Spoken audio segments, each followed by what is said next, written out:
দেখো আমাদের কাছে কতগুলো কুমড়ো ফুল হয়েছে।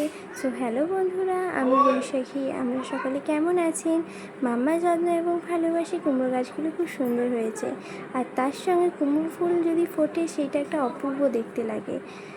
আর প্রকৃতির সৌন্দর্য সত্যিই আমাকে মুগ্ধ করে তোলে। তো আজকে আমি এই কুমড়ো ফুলগুলো দিয়ে একটা রেসিপি করে আমাদের দেখাবো। তো প্রথমে কুমড়ো ফুলগুলোকে তুলে আমি পরিষ্কার জল দিয়ে এগুলোকে ধুয়ে নিচ্ছি। তারপরে এই পিছনের অংশগুলোকে ছাড়িয়ে নিচ্ছি।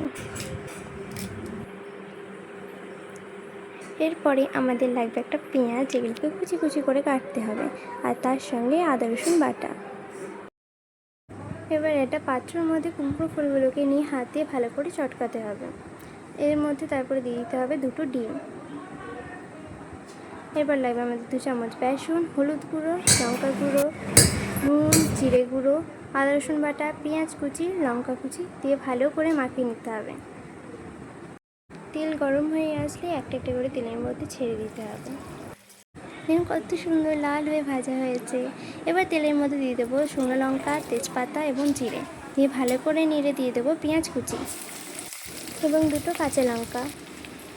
এইগুলো ভালো করে ভাজা হয়ে গেলে দিয়ে দেবো আদা রসুন বাটা, হলুদ গুঁড়ো, লঙ্কা গুঁড়ো, নুন, কাশ্মীরি লঙ্কা গুঁড়ো দিয়ে ভালো করে ভেজে জল দিয়ে দিতে হবে। এবার ফুটে আসলে ভেজে রাখা বড়াগুলো ওর মধ্যে ছেড়ে দিতে হবে। এবার দিয়ে দাও গরম মশলা। গরম গরম ভাতের সঙ্গে এনজয় করো পরিবারের সঙ্গে। আমি ট্রাই করছি, আপনারাও ট্রাই করুন। এই গরমকালে অবশ্যই ভালো লাগবে এই রেসিপিটা। তো কেমন হয়েছে প্লিজ একটু কমেন্ট করে আমাকে জানাবেন। আর আমার খেতে তো জাস্ট ওয়াও লেগেছে, একদম দুর্দান্ত।